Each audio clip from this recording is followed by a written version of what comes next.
So we're 3 games through the Six Nations now, and I thought we could do something a bit more fun because there's no game this weekend. Have a little bit of a discussion of who we thought's performed good and who we thought's performed bad. So what I'm going to do, 5 players on each side, and we can have a chat about it. My name's Christian, and this is the Welsh Sports Podcast.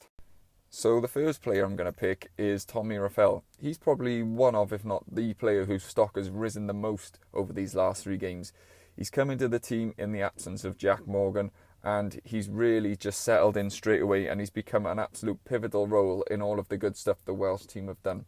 His defence has always been his strength, but is clearly taking it up a notch this season.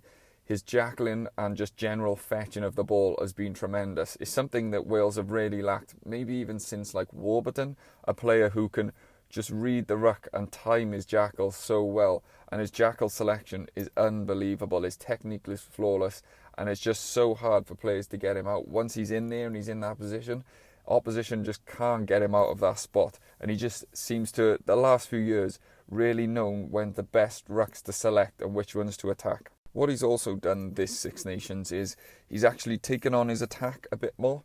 He's never really been a big ball carrier. He's not the biggest of guys, and he's never really been much of an attacking threat, and that's where somewhere like Jack Morgan really excels in.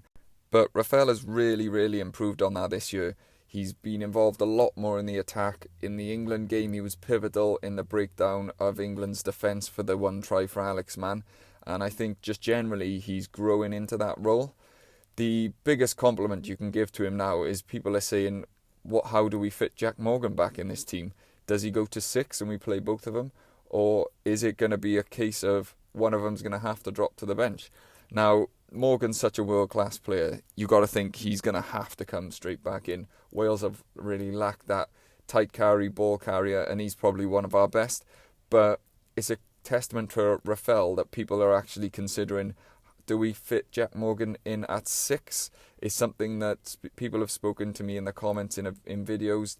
I'm not too sure personally. I would maybe potentially like to see it, but I'm not too sure if that's really the balance that suits us at the moment. I think it's going to have to be someone goes to the bench, but who that will be, I wouldn't want to pick. I just think with someone like an Alex Mann at 6, who is an actual 6, is the balance of the back rows really showed, and that's even helped Reffell with him just being able to play his natural game. So I think if we put Jack Morgan at 6, that might change things for Reffell as well. I'm not too sure, but anyway, the fact that we're even having a conversation about it just shows how much Reffell has made an impact for this team. And for anyone who does play rugby, you know, or has played rugby, you know what it's like when you've got that amazing jackler in your team, and when you're under pressure and he just pulls out a penalty or something from nowhere, and it's just like such a pressure relief and like a momentum switcher. So I don't know, it's going to be difficult to drop him from now on in. So yeah, my first choice is Tommy Reffell. Now my first selection for the losers list is going to be Gareth Davis. Going into this Six Nations after a solid World Cup, Gareth Davis was probably first choice, particularly in Gatland's eyes at scrum half. He obviously selected him in that first game against Scotland, and it all went horribly wrong, unfortunately, due to whose tactics. Apparently the coaching staff didn't say it was theirs. They said it was the players not executing, and he got the shepherd's crook at half time. Then we didn't see him for the England game. He was left out the matchday squad completely, which was a little bit of a shock, and I thought it was more to like send a bit of a rocket up his arse and say, like, look, pull your finger out, or you're disposable, I guess. But then for him not to come back into the Ireland game after Kieran Hardy didn't really do anything against England, I was quite surprised, to be honest. Thomas Williams has clearly made that jersey his own now, and he's really sort of nailed down that spot over the last 2 games, I would say.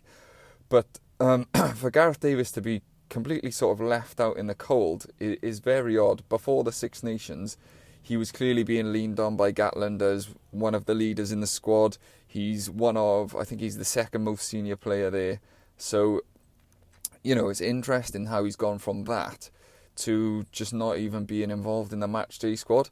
Now, I have no evidence to back this up, and this is complete conjecture on my part, but maybe after that Scotland game, there was some sort of disagreement whether whose tactics were right, and something, I don't know, maybe Gatland was blaming the players for the poor execution, and perhaps Gareth Davis said something, or maybe give the players' point of view, or didn't take responsibility for that, and maybe Gatland's making an example of him. I'm not too sure, but it just seems very weird. A player who he's clearly had a lot of respect for and a lot of time for, and given a lot of responsibility in big games in the past, and has clearly leaned on him again in recent times in his second tenure as coach.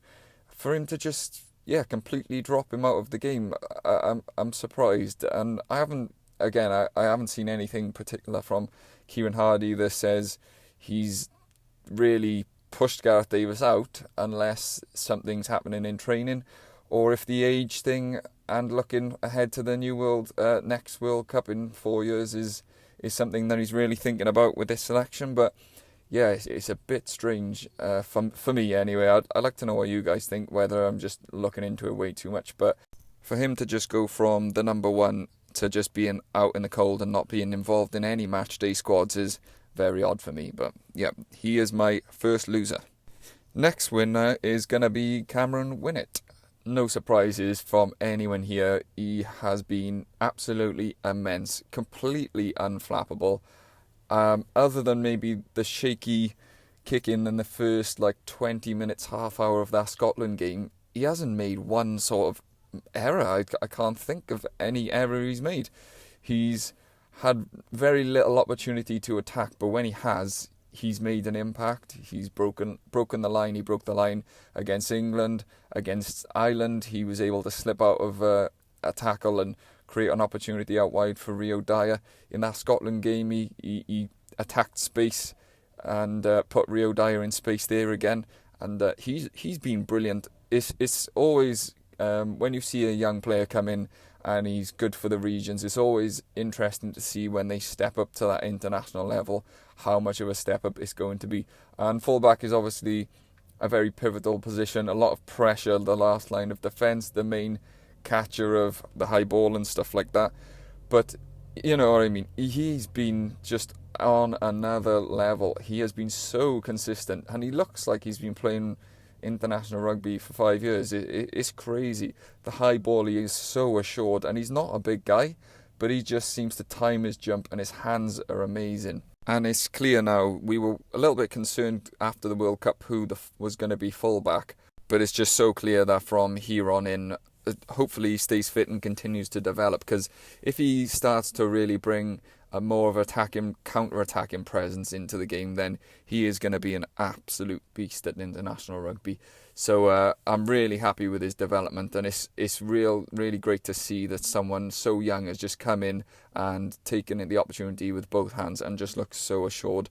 And you can just look at him and think he's probably one of the first names to go on the team sheet now, and you look at it and think, well, fullback is sorted. So congratulations to Cameron Winnit. He's been amazing. Now, my next loser is going to be maybe a little bit of a surprise, but I'm going to go with Mason Grady, but just hear me out a second.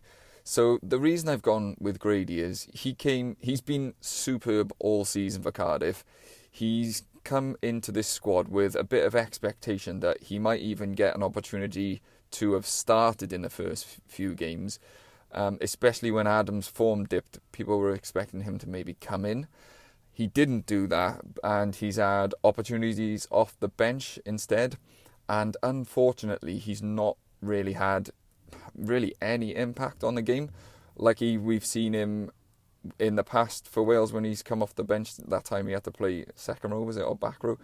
Even then, he was being really impactful on the game, and he's been so impactful for Cardiff this season that we were sort of hoping to see a bit of that translate to the internationals. Now, it's not necessarily his fault, because he's coming on late in games or later in games and maybe not getting the supply like he's getting at Cardiff. They sort of just give him the ball at any opportunity, and obviously that's not how it's working at the moment for Wales. But it's just a little bit disappointing for him, I think, and I think he loses a bit of his momentum. He was playing just crazy, amazing stuff for Cardiff, and now he's coming to the international and he's not really nailed down a spot. he's not played that much rugby. So I worry that it might affect his form, maybe knock his confidence a little bit. That's my only issue. If he comes in, maybe there's talk that he could potentially come in against France, especially with Adams going off as early as he did. Maybe he was trying to give Grady an extended run, so we could see him come in against France. I think we probably will see him come in against Italy, and Gatland will use that as an opportunity to bring the likes of him in. But unless we see him get a little bit more time, or I think we want to see him start to get that experience, because at the moment, just on the bench coming on for cameos on the wing at the end, it doesn't seem to be doing him any favours. And like we saw in the England game, he's trying to maybe make something happen with that interception when it's not really on, and he should just stay out in the defensive line. So I think, we'll see. This might be a little bit of a random one, but I just think from where Grady came into the squad and the hype that was around him, to him sort of failing to make any impressions just because he's been forced to just play on the bench. But yeah, that's my second pick. Now for my next player, it would be a bit bad if I didn't just shout out Elliot Dee and how well he's been. He's really come into this squad and he's really made an impact in it. And you would say, again, same as like Winnit, he's probably one of the first names on the team sheet now. Going into recent times, he was looked at, particularly by Gatland, as more of an impact player on the bench, and that's something that Gatland has said publicly and said to Elliot Dee himself. But through, obviously, Elias not having a great bit of form, Dee has come in and just taken his opportunity with both hands. His line out has been really good, and it's really been something that's improved and been a bit of a weapon for Wales this Six Nations, which is something we haven't had for a while as a good attacking maul. And his sort of busyness around the park, he's not the biggest guy when you consider like his size compared to Elias. He's not the biggest, but he's really like aggressive and dynamic with his play, and he just seems like he's so busy for work. So all things considered, from where he was, obviously we know Dewi Lake is probably everyone's first choice if everyone was fit, but I think Dee has really like put his name in that hat now, because how are you gonna justify dropping someone who's got your set piece, particularly the line out, working so well? And I just think he's really made a big impact on the squad this year, and he's always sort of been in and around the squad, and we've never seen him have like a real long extended run in the team. And now he's been given that, and he's earned that. He's earned his spot to keep it as well. So I'll be interested to see if everyone was fit, who Gatland goes for, maybe in the autumn or something like that. But for now, Dee has really nailed down that spot, and he's been very impressive, and I've been very impressed with him. So yeah, Elliot Dee is my third pick. And sort of carrying on from the hooker conversation, you have to say one of the losers is Rhind Elias. He was clearly someone who Gatland trusted because he gave him the opportunities in the World Cup. He picked him in the quarter-final game, and he picked him first game in the Six Nations, similar to Gareth Davis. So he obviously looked at him as though he was his number one. And again, it was the first half against Scotland where it's sort of, the line out was just terrible, capitulated, and it took Elliot Dee coming on to change things around. And a few people give him a bit of an excuse and saying it's not just the thrower that causes a bad line out, which is correct, but then when he came on against England, it was more of the same, and the line out was just failing, and it was overthrows. And I feel sort of bad for him, because even when he came in against Ireland, his first throw was overthrown, and maybe it was a little bit of shenanigans in the line out by the Irish player. I think it was O'Mahony, but you know, it's just another thing. Like it just doesn't seem to go right at line out time. He's really impactful around the park. Like I was saying, he's such a big guy, and you just wish for him that he could get those line outs sorted. If he could, he would be some player, because apparently he's a tremendous scrummager, though it's hard to judge when watching on the TV. And I just think, I don't know what it is, like how he hasn't fixed it and why he can't fix it, and it's quite a shame. But yeah, he'll be disappointed, because now you think if Lake comes in now and Lake gets his line out right, then Elias is going to go from like first choice going into the Six Nations to probably third choice hooker. So it's been a bit of he's come under a lot of criticism. I, for one, have criticised him, and a lot of other people have as well. And yeah, he's just had a bit of a struggle, and it's just, like I said, frustrating that we know what his issue is and he hasn't fixed it. So that's why he's on the losers list for me. Now, sticking with the theme of the forwards, my next winner is going to be Alex Mann. He's come in. We didn't know who was going to play six going into the first game. Obviously, Jim Botham had the opportunity. Mann came on and made an impact off the bench, and then with Botham's injury, he's been given another opportunity and an opportunity to nail down that position. And I think he's been pretty good.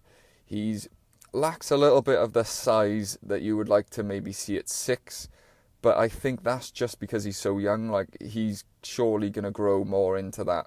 Like, when you think of the size that Wainwright has managed to put on in the last 2 years, if Mann puts something on like that, he's so athletic and he's so good at the other things that he can become an absolute demon in that back row.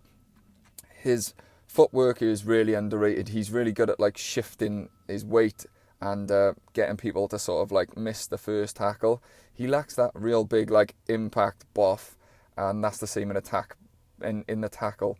But his tackle selection is brilliant. He just gets low, and he's probably one of the reasons why Rafel's had such a good time at the ruck, because Mann's bringing him down low, and is similar to like Lydiot, when Lydiot used to chop tackle, and then you would have the likes of like Gethin Jenkins and Warburton just coming in and attacking those rucks.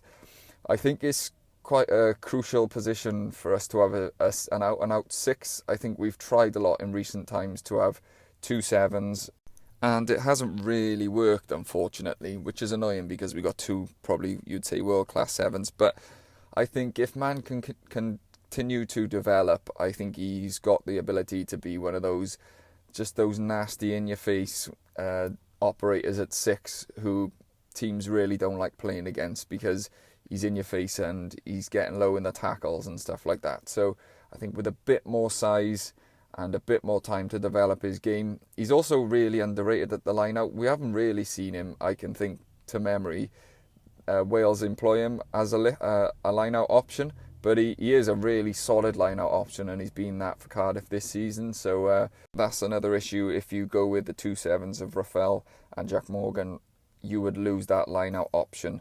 So yeah, I just think Alex Mann, he just needs to continue to play, continue to develop, and he's going to become a real good player going forward for the future for Wales. So well done to him for taking his opportunity, same as Cameron Winnit. And yeah, he is my 4th winner. Another one in the loser category, and I'm sorry, it's unfortunate, but it's going to be Nick Tomkins. I think he had such a brilliant World Cup. He was pivotal to the things that went well with Wales, in attack especially. His tackling has always been a little bit of an issue, but his defensive reads and stuff were good. But I just really think he's regressed. And it might not necessarily be his fault. Number one, we don't have the front football that we had. We had a lot more front football in the World Cup. We had more ball carriers, so there wasn't so much onus on him to be a ball carrier. And in this Six Nations, maybe he's been asked to do a lot with the 10s being so young. But he seems like, I don't know, he's always lacked the physicality, but he's made up for it in sort of other ways with good footwork and stuff like that. But now that we don't have Bigger helping him out with the size, with bigger size and physicality in that position at 10, is showing, like particularly in the Ireland game, he got hit off a lot by Bundyaki. And don't get me wrong, Bundyaki is a big dude, but he was getting sort of sat off and pushed aside and stuff like that from Aki. and it was forcing other players to come in. And I think as good as Costello is at tackling, if someone's running down that 10-12 channel, then at some point weight and size do make an impact. Like, you can have perfect tackle technique every time, but if you've got a big physical dude coming down your channel constantly, and you haven't got the sides, it starts to show. And I think it's showing for him in defence. And also in attack, he's sort of going back to that sort of headless chicken thing that he was doing before, where he's running around like not knowing what he's trying to do. And I think he's trying to make something happen, and that's not a criticism on him for that. And like I said, that might just be the symptom of the position we're in at the moment. But I think he's a bit all over the place at the moment, and which is a shame, because they were so good in the World Cup as a partnership, and you would have thought that would have been one of the only solid sort of partnerships combinations that we've got in at the moment. The other thing that's really driving me mad about him, and it's been really bad this Six Nations, is the one-handed offloads that he keeps trying. He did one in the Scotland game which worked, but he's done several since that really haven't. And he's always had this in his game, the force in it, the force in the offload. But it's as if this year thinks he's Sonny Bill Williams or something, and he's trying to really just fling these one-handed offloads out, and it's just not on. And players are not really anticipating it because it's not on. So we've had a lot of turnovers in attack when he's tried to actually force an offload for no reason. So I'm not blaming him, again, like I said, necessarily. I think it's more of a symptom of where the team is. He is trying to make something happen, and I guess he would be counted as one of the more senior players now. But I think his sort of franticness when he hasn't got the calming influences of the likes of like Dan Bigger and stuff like that, Falatau in the team, I think it's really showing up, and I think he just needs to go back to just trying to play rugby and maybe just stop trying to do everything on his own. I don't know whether it's the coaching staff have asked him to do trying to make him do everything, because he seems to be standing a lot of first receiver. But whatever it is, it's not working, and I think he needs to go back to just playing his normal game and not trying to force too much. But that is Nick Tomkins. He's generally proven to be a divisive character on this channel, so we'll park him there and we'll go on to our final winner, which is Thomas Williams. Now, this sort of bounces off the back of my Gareth Davis one, where Davis was number one coming into the season, although Thomas Williams has played really well this year too. He's always sort of flattered to deceive for Wales, and I mean that with the utmost respect. That could be for many reasons. We've had a long period where Wales haven't been particularly successful, especially we haven't had a pack that's been like dominant or going forward like we have in the past and other times under Gatland with big ball carriers. There has been an awful lot of front football. Add into that, we had Wayne Pivac, who could never sort of decide who his best scrum half was. Well, he couldn't decide where his best team was, but he chopped and changed that position quite a lot. So we had Gareth Davis, Kieran Hardy in at times, Lloyd Williams in at times, and no one ever sort of nailed down that spot. And also, when Thomas Williams played with Bigger, for some reason they just didn't really gel. Maybe two opposites of a play style, and they could just never get sort of work with each other properly. I don't know. But I think what Thomas Williams now will benefit from is getting a big run of games, because we've seen him for Cardiff, we've seen him take over games and single-handedly dominate an opposition.